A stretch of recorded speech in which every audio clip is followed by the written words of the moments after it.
여러분, 귀신을 생각하면은 가장 먼저 떠오르는 게 무엇입니까? 아마 옛날 분들은 전설의 고향 이런 TV 프로를 떠올릴 수 있으실 것입니다. 저는 그나마 최근에 들은 귀신 이야기는요, 제가 직접 있었던 직장에서 있었던 일인데요. 퇴근할 때 라디오나 이런 음향을 다 꺼놓고 가면은요, 아침에 출근하면은 꼭 그 라디오가 틀어져 있다는 것입니다. 그래서 신기해서 여기 귀신이 있나 라는 이제 생각을 사람들이 했다고 합니다. 그런데 정말로요, 직원 중에 한 명은 혼자 근무하는 날인가요? 밤에 근무하는 날인가요? 귀신을 봤다는 것입니다. 그래서 너무 무서워서 그 회사를 그만두었다는 것입니다. 물론 이거는 아무래도 개인적인 생각일 수 있기 때문에 함부로 말할 수가 없는 것입니다. 저는 개인적으로 귀신을 생각하면은 가장 먼저 떠오르는 게 제가 예전에 봤던 SBS에서 했던 TV 프로였습니다. 여러분들 보신 분이 있는지 모르겠습니다. 어느 흉가에, 귀신이 출몰한다는 흉가에 TV 제작진이 3명의 사람들을 데리고 갔습니다. 그 중에는 신명술가 혹은 무당 이런 분들이 3명이 모이셨는데 각자 한 명씩 제작진과 그 흉가로 들어갔습니다. 들어가서 이렇게 살펴보더니 모두가 다 어느 구석 모서리를 가리키면서 저기에 할아버지 한 분 계시다고 말씀하셨습니다. 그리고 그 촬영이 끝난 다음에 또 각자 한 명씩 몽따주를 그리는 사람 만나서 자기가 본 그 할아버지를 그리게 했습니다. 신기한 건요, 3명의 그림이 다 똑같았습니다. 어떤 분은 그냥 우연해지다라고 할 수도 있고, 어떤 분은 방송에서 다 조작하는 거 아니야 라고 생각할 수도 있지만, 저는 개인적으로 그런 영적인 세계를 그분들이 보셨기 때문에 그런 그림이 보셨다고 생각을 합니다. 지금 컵이 떨어진 것은 사람이 떨어뜨린 것이 움직이는 것은 아니었습니다. 저는 먼저 다음과 같은 이야기를 여러분들과 꼭 나누고 싶습니다. 제가 개인적으로 만날 때 자주 드리는 말씀입니다. 그것은 영적인 존재와 영적인 세계입니다. 여러분, 우리가 믿는 하나님 어떤 존재입니까? 만져지는 존재입니까? 볼 수 있는 존재입니까? 성경은 끝까지 하나님에 대해서 설명해 주지 않습니다. 영적인 존재이기에 그릴 수가 없는 거죠. 만일 새를 모르는 어떤 사람이 에게 가서 새를 그려보려고 한다면은 그릴 수가 없잖아요. 예. 그러면은 하나님은 영적인 존재입니다. 그렇다면 하나님은 어디에 거하시겠습니까? 역시 영적인 세계에, 천국에 거하십니다.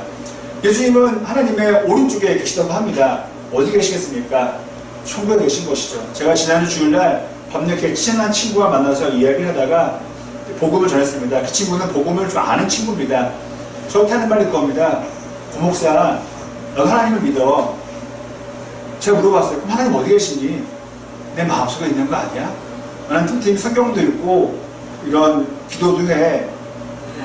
너무 좋잖아요. 교회도 안 되는 친구가 성경으로 기도한다는 게요. 그런데 하나님이 자기 마음속에 있다는 것입니다. 그럼 제가 물어봤어요. 그럼 이런 신앙적인, 이런 신비적인 것들은 어떻게 이루어지니? 예수님은 승천을 하셨는데, 그럼 승천하셔가지고 네 마음속에 들어갔니? 라고 제가 물어봤습니다. 또 성경에 보면은 천사들이 나옵니다. 하나님이 보내신 천사. 그럼 그 친구 마음속에 천사가 나오겠습니까? 저는 그렇게 생각하지 않습니다. 성경에는 그들이 하나님께 보내심을 받았기 때문에 하나님 계신 영적인 세계에서 온다는 것이죠. 가끔은 어떤 분들이 얘기합니다. 큰 만환경으로 우주의 어느 공간을 이렇게 보여주시면서 저기 천국이 아니라고 말하시는 분도 계시는데, 물론 그것이 천국일 수도 있겠지만 저는 개인적으로 반대합니다. 왜냐면은 영적인 존재가 어떻게 카메라로 이런 앵글, 그런 렌즈에 잡힐 수 있겠습니까? 저는 개인적으로 아니라고 생각합니다. 자, 여기까지는 듣기 좋습니다. 우리가 믿는 하나님, 우리가 기도하고 섬기는 예수님, 성령님, 천사 다 좋게 들립니다. 하지만 지금부터가 우리의 마음을 거북스럽게 만듭니다. 바로 귀신, 악마, 사탄입니다. 좀 성경적이지 않은 것 같아요. 왠지 게임에 나오는 것 같고 영화에 나오는 것 같고요. 또 때로는 우리를 잘 믿게 하려고 겁주려고 만들어낸 캐릭터로 우리 여길 때가 있습니다. 여러분, 성경은 창세기부터 존재하시는, 그 전부터 존재하시는 하나님이 요한계시록을 넘어서 우리 지금까지 존재하신다면은, 그럼 사탄은 쭉 살아오다가 실패해서 죽었을까요? 마태복음에서 사탄은 끝났을까요? 그렇지 않습니다. 하나님과 동일하게 사탄은 우리와 함께하고 우리를 공격합니다. 그들의 주 목적은 무엇입니까? 하나님과 우리 사이를 떨어뜨려 놓는 것입니다. 분리하게 하는 것이죠. 그리고 그것을 예수님께서는 다시 막으시려고, 연합하시려고 이 땅에 오셨던 것입니다. 여러분, 물론 좋은 것만 봐도 성경의 내용만 저희가 묵상하고 연구해도 시간이 모자랄 정도입니다. 굳이 우리가 알 수도 없는, 알기 어려운 사탄에 대해서 우리가 공부한 것은 개인적으로 효과적이지 않다고 생각합니다. 시간 낭비라고 생각합니다. 하지만은 그렇다 할지라도 없다고, 우리가 관심 갖고 싶지 않다고, 귀신은 없다고 이렇게 사는 것은 역시 성경적이고 신앙적이지 않다고 생각합니다. 제가 지금 여기 보면 꽃이 안 보입니다. 그럼 제가 안 보인다고 꽃이 없는 건 아니지 않습니까? 여러분, 여기서 우리는 바로 사탄의 공격을 알 수가 있습니다. 뭐냐 하면, 야, 귀신 이런 거 없어. 다 사입이야. 다 인간의 착각으로 만들어낸 존재들이야. 이렇게 우리가 하나하나 유혹합니다. 설득합니다. 그런 것 같아요. 정신적으로 보면은, 정신학적으로 보면은 인간의 뭐 정신착락 이런 걸 수 있을 거예요. 그렇게 본다면 여러분, 하나님도 없게 되고요. 설령 하나님이 있게 된다고 하더라도 그리스 신화와 로마 신화에 나오는 그런 신적인 존재, 철학적인 존재로 여겨지게 됩니다. 또는 우리에게 금은보화를 성공을 가져다주는 행운의 상징으로 전락된다는 것이죠. 하나님은 그냥 돈만 벌어다주는 분입니까? 그런 요정이 아닙니다. 여러분, 그렇게 되면 어떻게 되겠습니까? 영적인 존재, 영적인 세계가 없게 되면은 부활, 구원, 그로 인해 영생도 여러분 없는 거예요. 하나님도 역시 없게 됩니다. 그렇게 되면 우리는 이 땅에서만 사는 것에 관심을 갖게 됩니다. 이 땅의 것만 바라보게 됩니다. 그러다 보면은 내 안에 탐욕이 생겨나고요. 탐욕으로 인한 거짓말, 교만, 폭력이 생겨납니다. 또 반대로 이 땅의 것만 바라보게 되면은 깊은 상실감에 빠져 정말 자신을 포기하게 되는 그런 위험한 상황에 이르게 되기도 합니다. 오늘 본문의 이야기는 복잡하지 않습니다. 예수님께서 회당에 가셨습니다. 지금으로 말하면 교회죠. 회당에 가셔서 복음을 가르쳐 주셨습니다.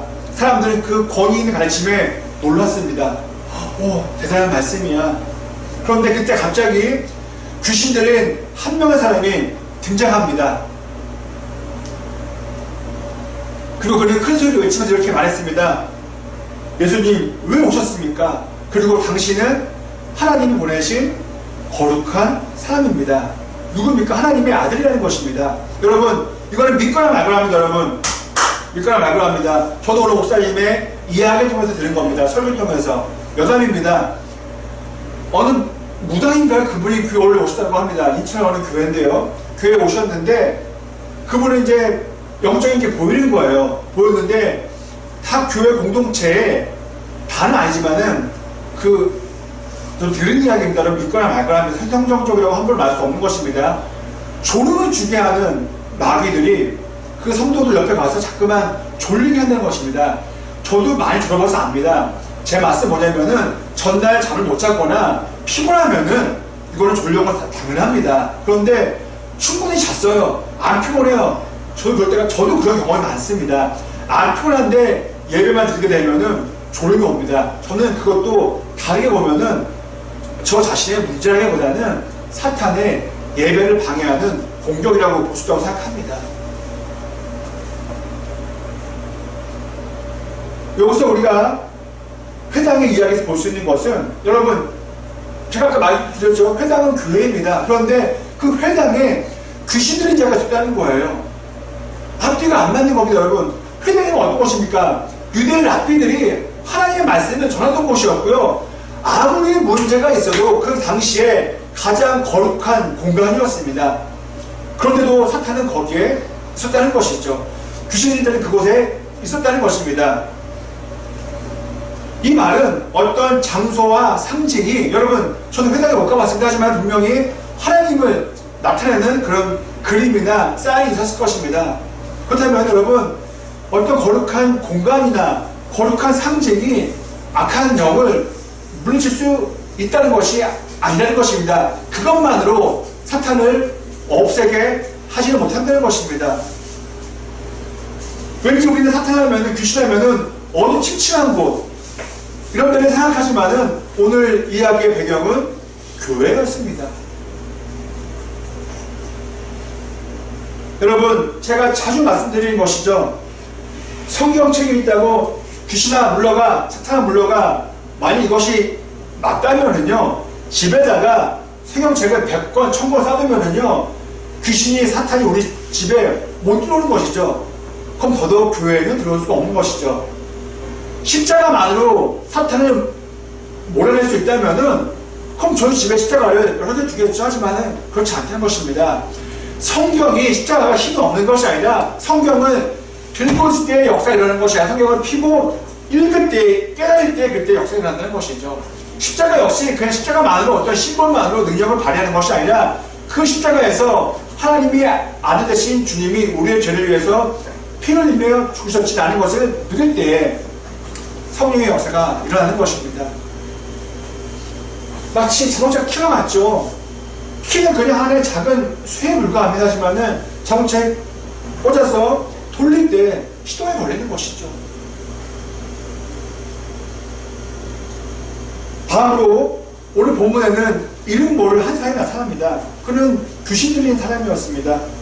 여러분, 그렇다면은 저와 여러분도 예외는 아니라는 것입니다. 저는 목사 안에서 받았어요. 목회를 계속 하고 있어요. 성경도 나름 좀 알고 있어요. 그러면 귀신이 안 들어옵니까? 사탄이 안 들어옵니까? 그럼 저야 감사하죠. 하지만 그렇지가 않다는 것입니다. 오늘 본문 앞쪽에 보면은 광야에서 예수님을 시험한 존재는 누구입니까? 바로 사탄입니다. 그럼 저에게도 와서 끊임없이 저를 유혹하고 무너뜨리려고 노력한다는 것입니다. 오늘 본문에 나오는 사람은 우리가 알 수 없지만은 상상해 볼 수 있습니다. 저는 그렇게 생각합니다. 회당에 그냥 모인 멀쩡한 사람들이 한 명이었을 거예요. 그냥 예배 드리려고 온 사람, 제사 드리려고 온 사람이었을 거예요. 아니면 사람들이 그를 나가라고 했겠죠. 회당 분위기를 막지 말고 당신은 떠나십시오 라고 했겠죠. 하지만 그는 그냥 멀쩡히 왔기 때문에 다 함께 모여서 하나님께 예배를 드렸던 것이죠. 그런데 그 멀쩡한 사람 마음속에는 성령이 아닌 악령이 있었던 것이죠. 참고로 여러분, 성령의 역사, 하나님의 역사는 무엇입니까? 많고 많지만 요약하면 두 가지입니다. 희망이고요, 생명입니다. 하지만 악령의 역사는 역시 두 가지입니다. 절망과 죽음입니다. 저는 가끔씩 끔찍한 뉴스를 볼 때 이런 생각을 합니다. 저거는 사람이 할 수 있는 일이 아니야. 저렇게 잔인한 행동은 사람이 할 수 있는 게 아니야. 우리 흔히 그러죠. 뭐에 쓰인 것 같다. 혹은 눈이 돌아갔다라고 말하죠. 그건 사람이 힘을 하는 것이 아니죠. 저는 이어서 이런 생각을 합니다. 저렇게 끔찍한 범죄를 일으킨 사람에게 그리스도의 복음이 있었더라면은 저는 악한 것까지 하지 않았을 텐데 라고 저는 마음 아파합니다.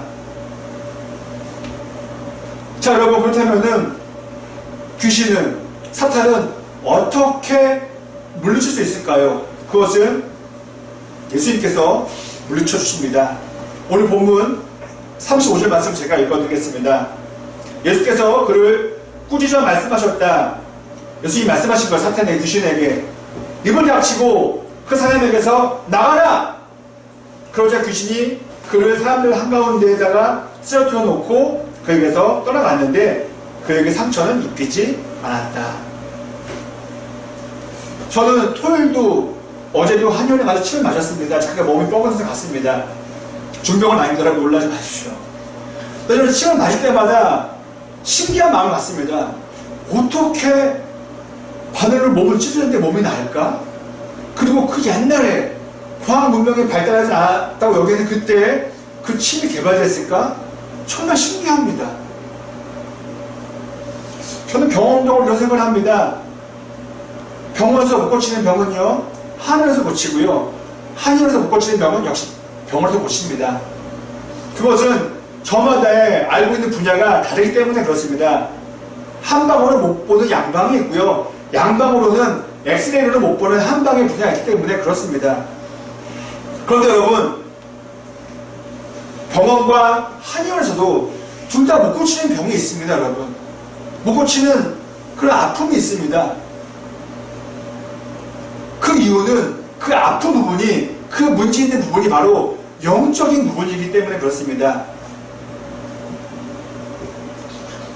의학과 한의학으로는 육체적인 부분, 또 심리적이고 정신적인 부분은 고쳐낼 수가 있죠. 하지만은 영적인 부분은 고쳐낼 수가 없습니다.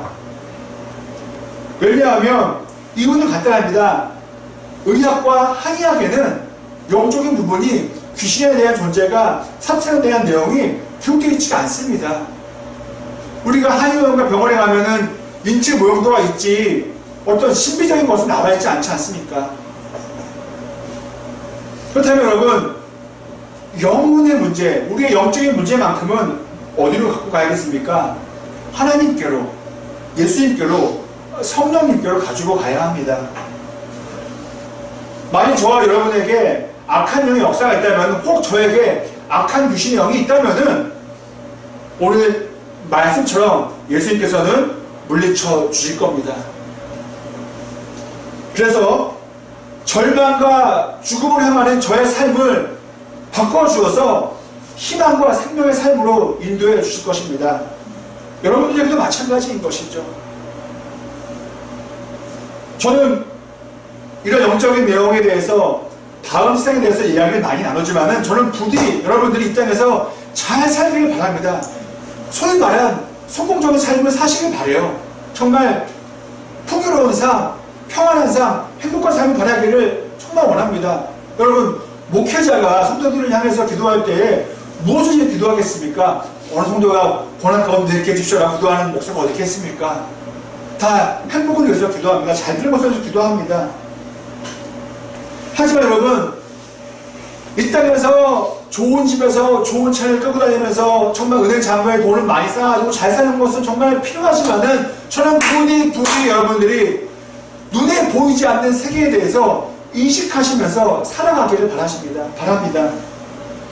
바로 영적인 존재와 영적인 세계가 있다는 것을 기억하며 인정하며 함께 살아나가기를 바란다는 것입니다.